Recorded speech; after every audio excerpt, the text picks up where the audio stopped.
It is 7:23 as Morning Light continues. Thanks for joining us on a marvelous Monday here on Salt and Light Catholic Radio. Time now for our MYSTAGOGY Monday segment, and we welcome Colton Sabala. He is from Our Lady of Good Counsel Parish over in Mountain Home, but works out at Gowan Field, so just a little drop down the hill to be at the old radio ranch this morning. But good morning, and welcome to the show. And thank you for your service. Yeah, thank you. Appreciate you having me here. It's a great opportunity. Hooray. Well, who or what was responsible for finally bringing you home to the Catholic faith? Well, I think God just kind of had his plan regardless of what I thought was going to happen or not. I call it my Jonah experience. I spent a long time away from the church from the ages of 19 to 26. And then I came back into the faith, was non-denominational for a very long time. And I had a bunch of really good just individuals out there on the base that I knew. I'm really good friends with Diane Sheets. I work in military ministry. And then I got really close with Father Osorio. He ended up being one of our guard chaplains out there. And I think they were just placing little Catholic nuggets everywhere as I went. But I'd specifically asked God very, very bluntly, I'm like, hey, I need to know where I'm going. I need some direction here. This non-denominational experience, as I know, is not going so great. I'm in the military. I need structure. And lo and behold, God's like, Catholic. Nice. And, we totally dig structure. Yeah, for sure. For sure. So you said you left the faith about 19. What was your faith background before, your family structure? Tell us a little bit about you and your faith walk. Yeah, so I was born and raised in the Magic Valley, Twin Falls, Idaho, Jerome, Hanson.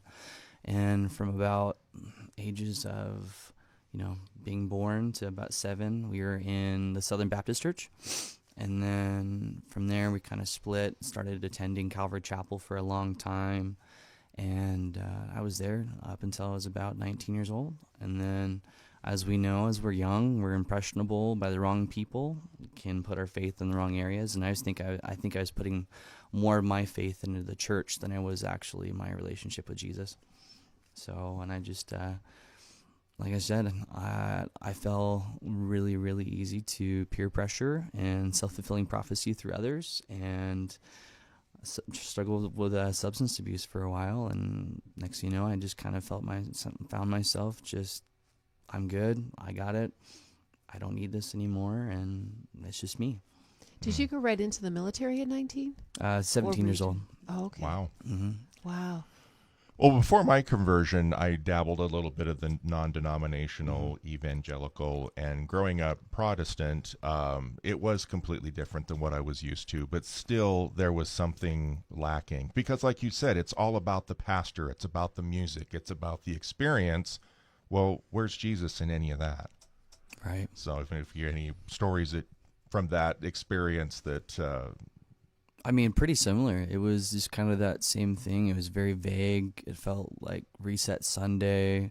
A lot of the people that I went to church with, I'm like, hey, I know what we all did last week. And seeing what you're doing on the praise team, man.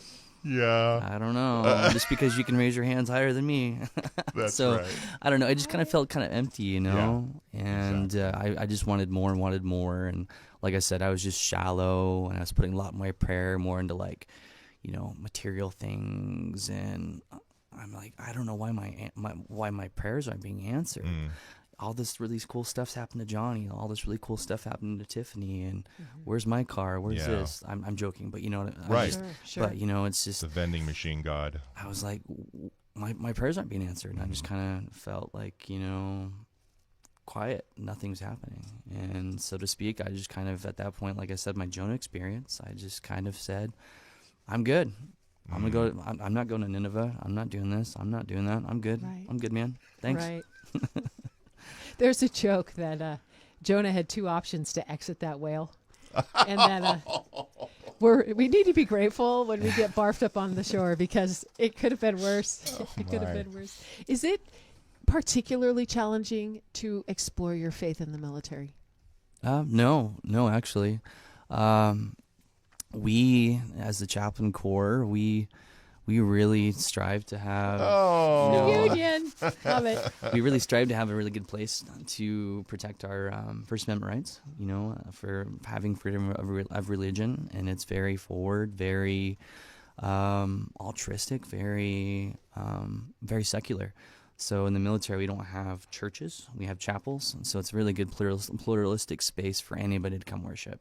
And especially here in the most recent years on the Gowan Field, we've had more of a interfaith community getting established, especially within the Catholic community for sure. It's gotten to be really good. Wonderful. So, especially with the Southern Baptist roots, were there any hurdles or hang-ups with Catholicism coming in? It's like, I don't know about that. Well, sure. We didn't understand what veneration was. We didn't understand why they had so much homage to the saints. We didn't understand why people did the rosary, why they did 53 beads on the rosary. And, it's just stuff that you don't understand. And, and that fear of the unknowing is just kind of, it's mysterious, and it just sounds kind of taboo at first. Right. But what I had to tell myself early on when I was going through OCIA is that there's a difference between veneration and there's a difference in between worship. Mm-hmm. Right. And the words matter. Yeah. The words matter a lot. Mm-hmm. So when did you come into the church? So I started my OCIA process last year on or about October 15th. Mm-hmm. Excellent. And then you came in at Easter. Yep. Awesome. Yep. I did my confirmation there at St. John's Cathedral. Excellent. Excellent. Mm-hmm. So what questions do you have now that you're Catholic? Give us the first 50 or so. The first 50 or so? I only have like 47. So that's okay. I think the biggest question I've had is just, I guess just what are some of the biggest hurdles that come across being an acolyte, really? Because you go through OCIA, you go through what you have with your community, and every parish does it differently. I guess my biggest thing is for acolytes like me, what are some of the biggest advice pieces that you can have for somebody that's new in the faith? Yeah, absolutely. Well, Catholic Radio is a good one as far as answering those questions that you come afterwards, but we do our best. We do. Confession sometimes is one for new people, is to quite understand that part. I never had a problem with Mary. It just, if you love Christmas, you can't have Christmas without Mary. Right. But it's just a few of those hang-ups that are out there for people that are coming in. So tell us what you're doing now as far as being able to maybe pass that faith on to other people. Yeah, for sure. I think for me, it's just telling my story as it is. God's always gives me the good gift of discipleship, good gift of sharing my testimony. And I think that in itself is good ministry. And absolutely. I've always said it, regardless if I was at Southern Baptist Church, whether if I was non-denominational and now as a Catholic, I never lead out with, I'm Catholic. I lead out with, I'm a follower of Christ. I'm a Christian. Here's my story. Let me tell you. This is where I end up going to church, which is Catholic. I was confirmed. I think that's always been a really good segue. And, being a chaplain assistant in the Army or religious affairs, we always go through and, we just want to provide and make sure that people have what they need. Yeah. And that's the same thing for us in the faith. We find the people throughout our lives that need, the fruit just like how we do. And it's just helping prune and helping cultivate what good fruit's good for them, helping identify what's good fruit for us, and just fine-tuning our skills that way, And I think that's where God's put me in this life, is I'm a good pruner. Yeah. Well, people can argue with you. They want to debate you on Scripture, or they want to point out all the black eyes that the church has suffered over 2 millennia, but nobody can argue with your story. Exactly. It's your story. When it usually comes down to debate, I'm like, hey, man, debate's used to catch the fish. Yeah. Nice. You asked me a question. Yeah. I'm simply answering you. Right. How did your family react when you converted?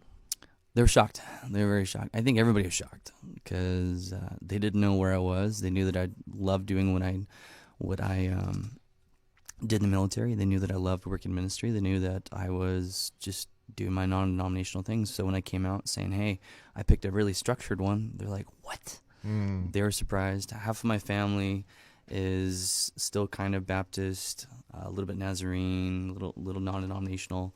On the other half, on my uncle's side, very Catholic. So when I told them about it, they were so excited. They're like, "Who's your patron saint? Who's this? Right. What's going on? OCIA? When you can confirm? What?" Yeah. And they were just taken back. I think I was just taken aback as much as I was too. Yeah. So we were just all shocked and awe. So who was your patron saint, since you brought it up? I picked Padre Pio. Yeah. Oh, he's a win. Yep, he's the one. Yeah. Particularly we noticed that a lot of folks in the military will choose him. Yeah. He has a great connection and a great pious legend connected with those in the military, and it's so good. Yeah, do you want to chat? Diane Sheets definitely. is here in studio. Yeah, for those who aren't watching on YouTube, I kind of jumped in at the last second. Yeah. Right? How cool gave is that? Colton a big hug. So what was it like helping him along his process? I just want to say we were shocked as well. Like, we're having mass at the Gowan Chapel, and he's always kind of in the background, very helpful, but never expressed any interest as far as we knew. And so when he finally told Father Osorio said, "Oh yeah, so I'm not supposed to tell you this, but Colton's going to become Catholic." And I'm like, "What?" and Father said that Colton came up to him and is like, "Oh, hey, Father, I'm kind of interested in Catholicism." And Father was like, "Oh, that's really great." But inside, he was like, "Oh my gosh, oh my gosh, oh my gosh." He was so excited. We were all, last person I would ever thought would have become Catholic. So we were so happy. But what's he been like working together before he became Catholic? You guys were probably doing things together out there on the base. Absolutely. And, I mean, he helped with getting the sacred art.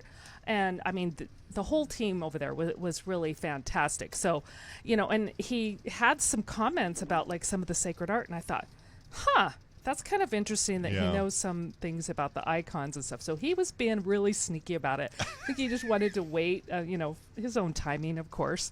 But when we found out, we were just so overjoyed. And we're like, what made you want to become Catholic? And it just... I'm hoping some of the fruits, that we were just there having mass, and then of course him doing his own, spiritual experience with God and stuff. So, but we were so excited. But yeah, very happy. So in our final 2 minutes, what's your favorite part about being Catholic here these past few months? I've always been really drawn to liturgy, and I just think it's beautiful just being a part of the Mass. There's symbology and everything, and the thing I love about it too is, minus the homily, those are a little bit different from parish to parish, right? But I like the consistency. Yeah. I like knowing that if I'm going to be traveling, I can go to a parish and, like, for instance, I was in McAuliffe last weekend. Yeah. I went up to McAuliffe this weekend. I went, I can go down to Twin Falls. I can be down there in Mountain Home, and the liturgy is always the same. Yeah. You can be in Spain. You can be in Africa. Yeah. Japan. Yeah. You'll follow. I went to Butte, Montana. I mean, as remote a place as that. And Mass was exactly the same. English. It was amazing. I was shocked. Yeah. But no, it's amazing. It's funny. like, I love that. I love, of course, the Eucharist, being a part of that, and just feeling the presence of the Holy Spirit during that. It's amazing. It's beautiful. And I got to say, one of my favorite things to do is, praying the rosary. I always have my rosary with me. Nice. Yes. My first 2 days being a catechumen, I learned it. Yeah. I sat down with Father Sorio and I said, "Hey, let's pray the rosary." And he had a cheat sheet. I'm like, "Nope, don't need that."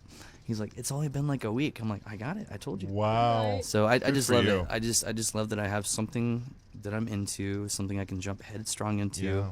And then that just feels like full gas. Like a good and example. you'll never exhaust it. Yeah, Just when you think, I know it all, you're like, oh, no. I just love the Here's excitedness. It hasn't gotten old. Right. Hasn't gotten old. Like, one of my favorite examples was, it was like 2 weeks after that, after I got done praying with Father Sorio with my first rosary experience with them, is he's like, "All right, I'm going to give you your first piece of homework. We're going to see where you're at in this process." He's like, "I want you to write me a paper from the first book of the New Testament and the last. I want you to talk about the simplicity of God and how it relates, and we'll see you engage where you're at."